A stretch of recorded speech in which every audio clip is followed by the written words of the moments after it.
Winnie-the-Pooh, Chapter 7. Kanga and Baby Roo come to the forest, and Piglet has a bath. Nobody seemed to know where they came from, but there they were in the forest, Kanga and Baby Roo. When Pooh asked Christopher Robin how did they come here, Christopher Robin said, "In the usual way, if you know what I mean, Pooh." And Pooh, who didn't, said, "Oh." Then he nodded his head twice and said, "In the usual way. Ah." Then he went to call upon his friend Piglet to see what he thought about it. And at Piglet's house, he found Rabbit. So they all talked about it together.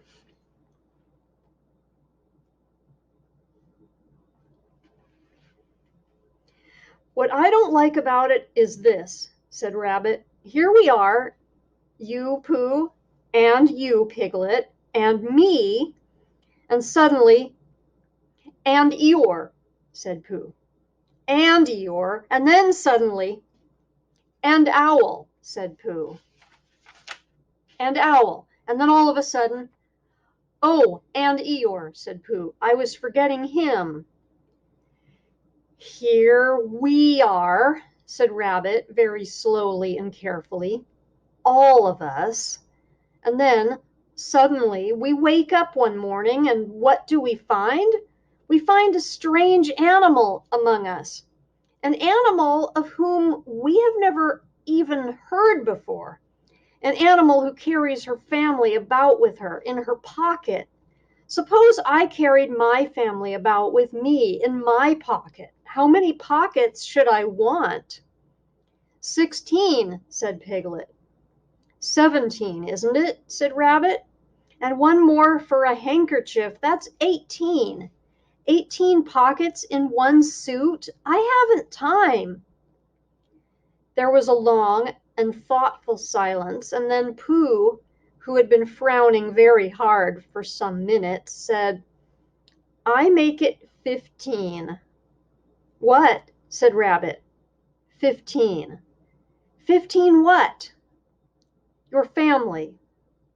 "What about them?"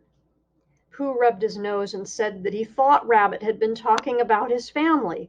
"Did I?" said Rabbit carelessly. "Yes, you said—" "Never mind, Pooh," said Piglet impatiently. "The question is, what are we to do about Kanga?" "Oh, I see," said Pooh. "The best way," said Rabbit, "would be this. The best way would be to steal Baby Roo and hide him. And then when Kanga says, 'Where's Baby Roo?' we say, 'Aha!'" "Aha!" said Pooh, practicing. "Aha! Aha!" "Of course," he went on, "we could say 'Aha!' even if we hadn't stolen Baby Roo."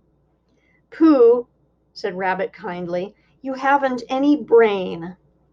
"I know," said Pooh humbly.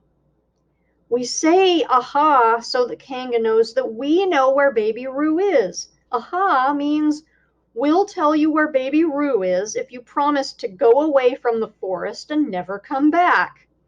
Now don't talk while I think." Pooh went into a corner and tried saying "Aha!" in that sort of voice. Sometimes it seemed to him that it did mean what Rabbit said, and sometimes it seemed to him that it didn't.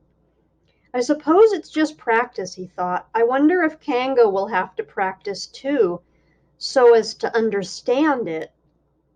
"There's just one thing," said Piglet, fidgeting a bit. "I was talking to Christopher Robin, and he said that a Kanga was generally regarded as one of the fiercer animals. I am not frightened of fierce animals in the ordinary way, but it is well known that if one of the fiercer animals is deprived of its young, it becomes as fierce as two of the fiercer animals, in which case, 'Aha!' is perhaps a foolish thing to say." "Piglet," said Rabbit, taking out a pencil and licking the end of it, "you haven't any pluck." "It is hard to be brave," said Piglet, sniffling slightly, "when you're only a very small animal." Rabbit, who had begun to write very busily, looked up and said, "It is because you are a very small animal that you will be useful in the adventure before us."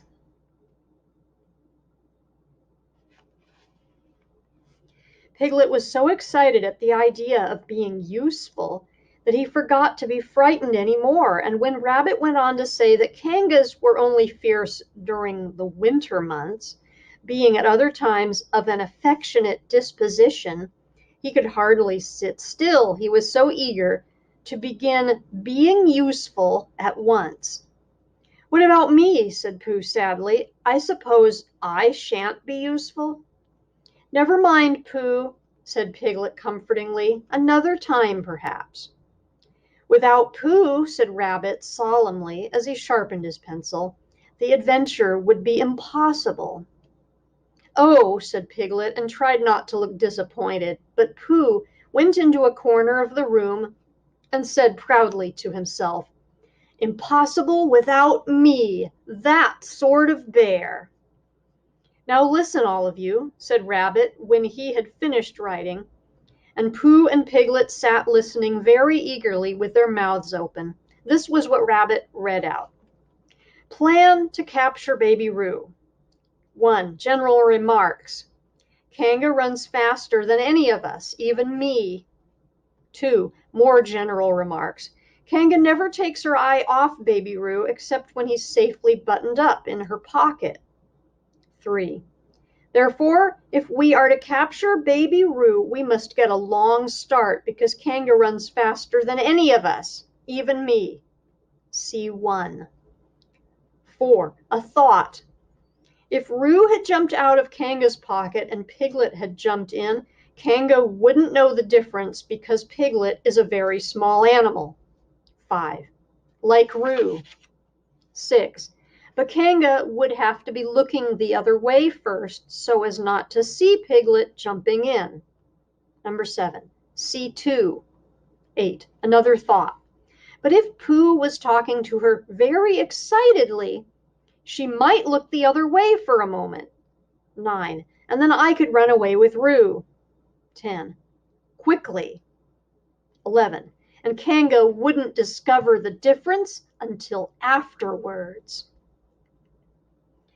Well, Rabbit read this out proudly, and for a little while after he had read it, nobody said anything.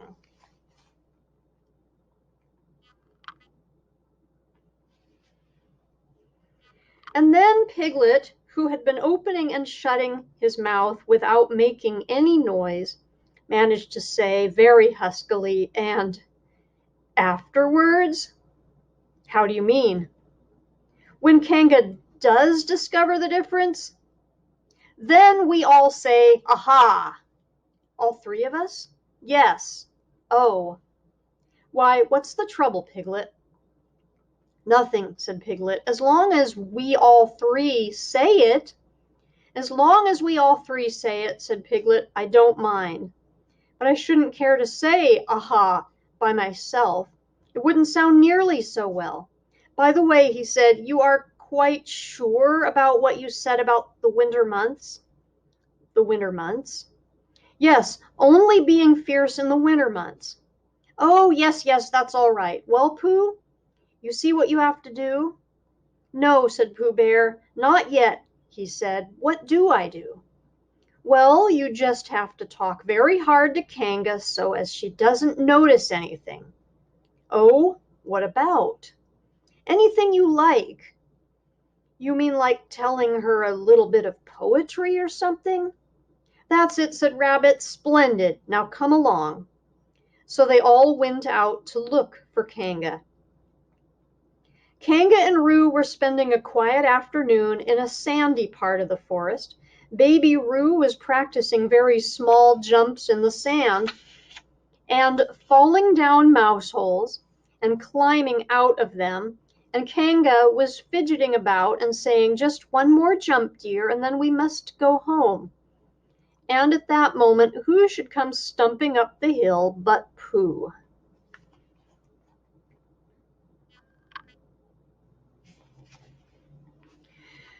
Good afternoon, Kanga. Good afternoon, Pooh.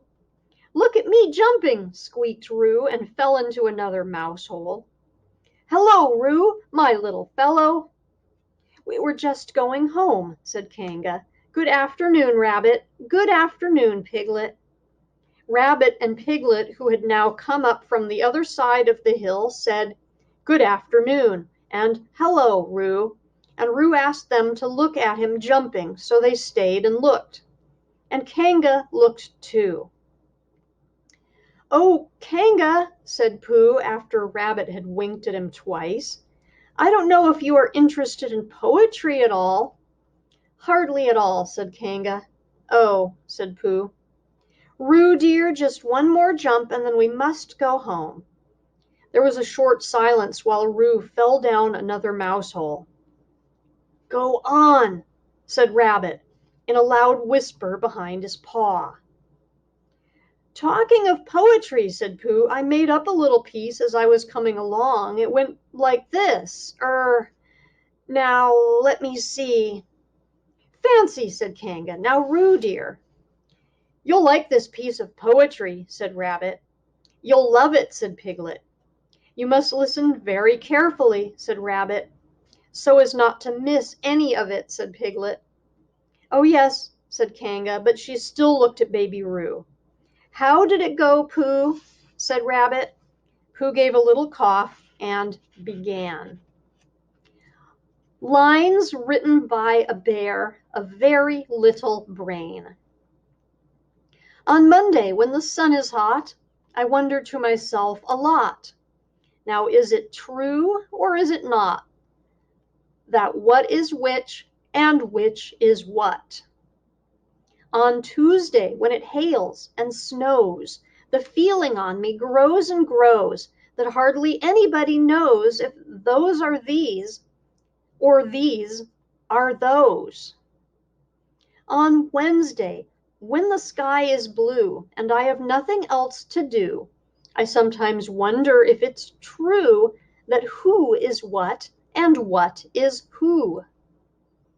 On Thursday, when it starts to freeze and hoarfrost twinkles on the trees, how very readily one sees that these are whose, but whose are these? On Friday, yes, it is, isn't it, said Kanga, not waiting to hear what happened on Friday. Just one more jump, Roo dear, and then we really must be going. Rabbit gave Pooh a hurrying up sort of nudge. Talking of poetry, said Pooh quickly, have you ever noticed that tree right over there? Where? Said Kanga. Now, Roo, right over there, said Pooh, pointing behind Kanga's back. No, said Kanga. Now jump in, Roo dear, and we'll go home.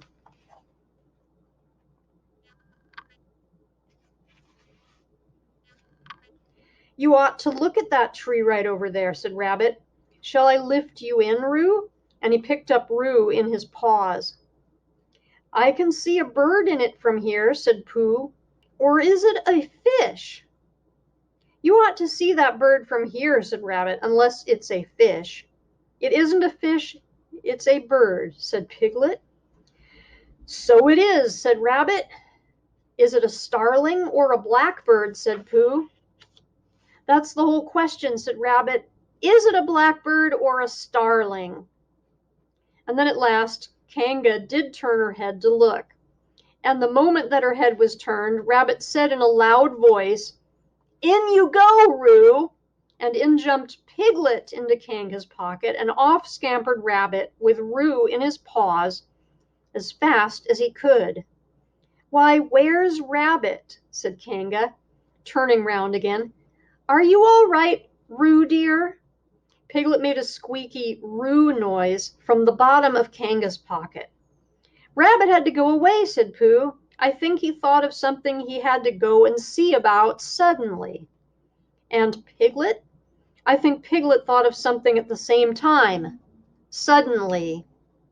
Well, we must be getting home, said Kanga. Goodbye, Pooh. And in 3 large jumps she was gone. who looked after her as she went. I wish I could jump like that, he thought. Some can, and some can't. That's how it is.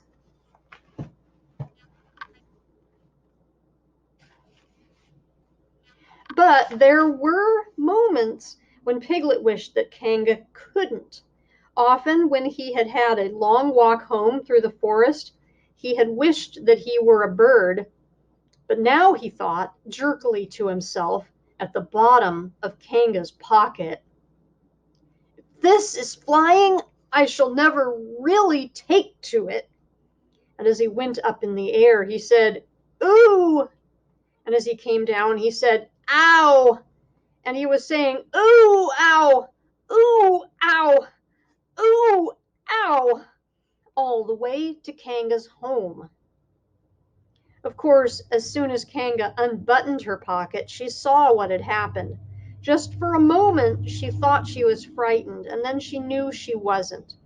For she felt quite sure that Christopher Robin would never let any harm happen to Roo. So she said to herself, "If they are having a joke with me, I shall have a joke with them." "Now then, Roo dear," she said as she took Piglet out of her pocket, "bedtime." "Aha," said Piglet, as well as he could after his terrifying journey. But it wasn't a very good aha, and Kanga didn't seem to understand what it meant. "Bath first," said Kanga in a cheerful voice.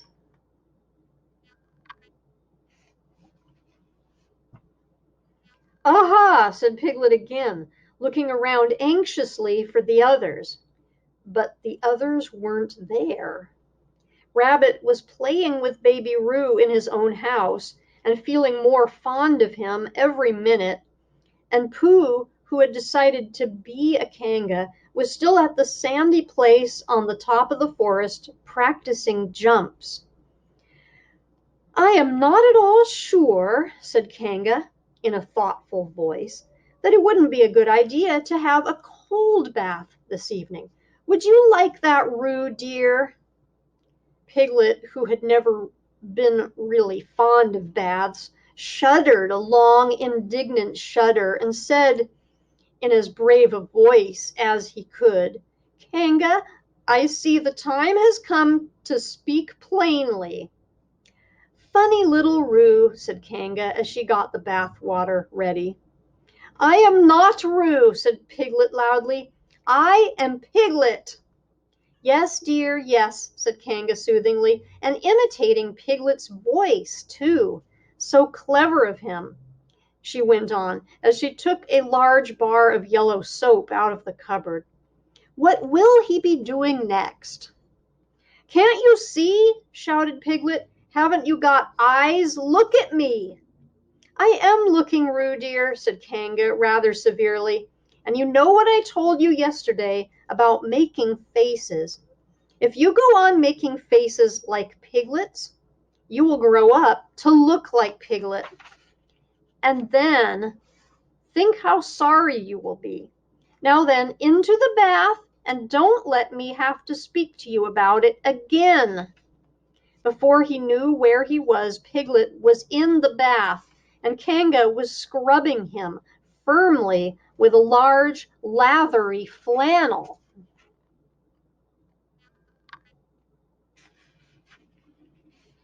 "Ow!" cried Piglet. "Let me out! I'm Piglet!" "Don't open the mouth, dear, or the soap goes in," said Kanga. "There, what did I tell you?"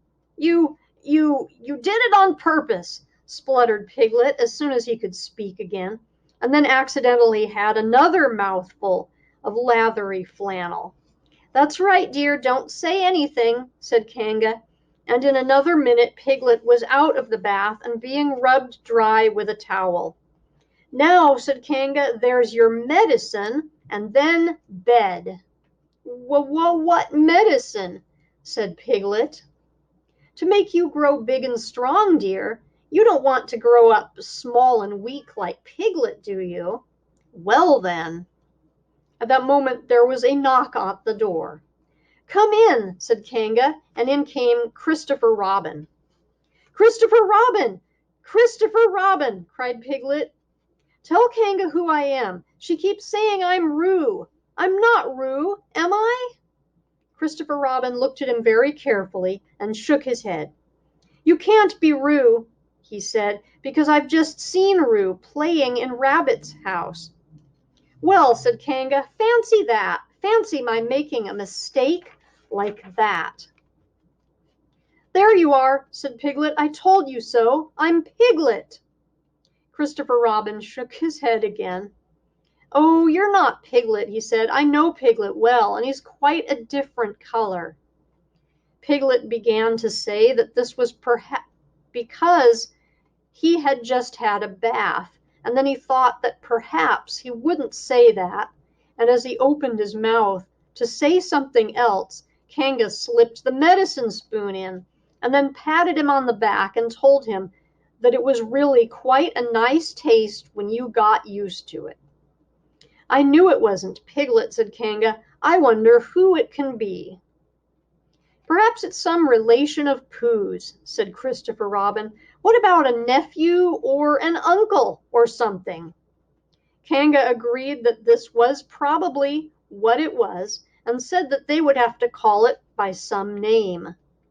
"I shall call it Poodle," said Christopher Robin. "Henry Pootle for short." And just when it was decided, Henry Pootle wriggled out of Kanga's arms and jumped to the ground. To his great joy, Christopher Robin had left the door open. Never had Henry Pootle Piglet run so fast as he ran then, and he didn't stop running until he had got quite close to his house.